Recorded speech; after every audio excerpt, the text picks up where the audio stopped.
ಆದರೆ ಸೋಲು ಅನ್ನೋದು ಜಗತ್ತನ್ನು ನಮಗೆ ಪರಿಚಯಿಸುತ್ತದೆ. ಹಾಯ್ ಫ್ರೆಂಡ್ಸ್, ನೋಡ್ರಿ ಹತ್ತಿಕಾಯಿ ಹಂಗೆ ನೋಡ್ರಿ ಫ್ರೆಂಡ್ಸ್. ಇವು ನೋಡ್ರಿ ಹತ್ತಿಕಾಯಿ ದಮ್ ಆಲಕತ್ತಾವ ನೋಡ್ರಿ. ಈಗ ನೋಡ್ರಿ ಈ ತುದಿತನ ಹಿಡಿದು ಇಲ್ಲಿ ತನ ಆಗ್ಯಾವ ನೋಡ್ರಿ ಫ್ರೆಂಡ್ಸ.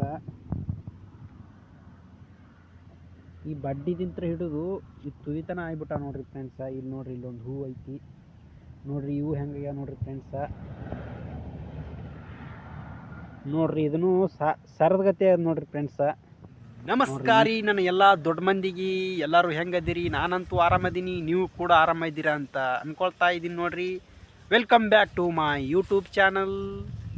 ಇನ್ನೂ ಯಾರ್ಯಾರು ನನ್ನ ಚಾನಲ್ಗೆ ಸಬ್ಸ್ಕ್ರೈಬ್ ಮಾಡಿಲ್ಲ, ದಯವಿಟ್ಟು ಸಬ್ಸ್ಕ್ರೈಬ್ ಮಾಡಿ, ಸಪೋರ್ಟ್ ಮಾಡಿ.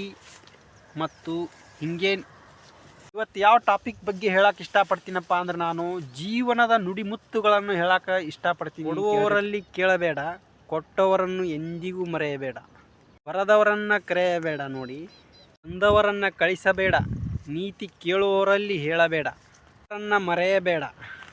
ನಮ್ಮ ಹೃದಯದಲ್ಲಿ ಪ್ರಾಮಾಣಿಕತೆ ತುಂಬಿದ್ದರೆ ನಮ್ಮ ಶತ್ರು ಮಾತ್ರವಲ್ಲ, ಇಡೀ ಪ್ರಪಂಚ. ಆದರೆ ಸೋಲು ಅನ್ನೋದು ಜಗತ್ತನ್ನು ನಮಗೆ ಪರಿಚಯಿಸುತ್ತದೆ, ನಮ್ಮ ಎದುರು ಆಯುಧವನ್ನು ಕೆಳಗಿಡುತ್ತದೆ. ಯಶಸ್ಸು ಅನ್ನೋದು ಜಗತ್ತಿಗೆ ನಮ್ಮನ್ನು ಪರಿಚಯಿಸುವುದಿಲ್ಲ,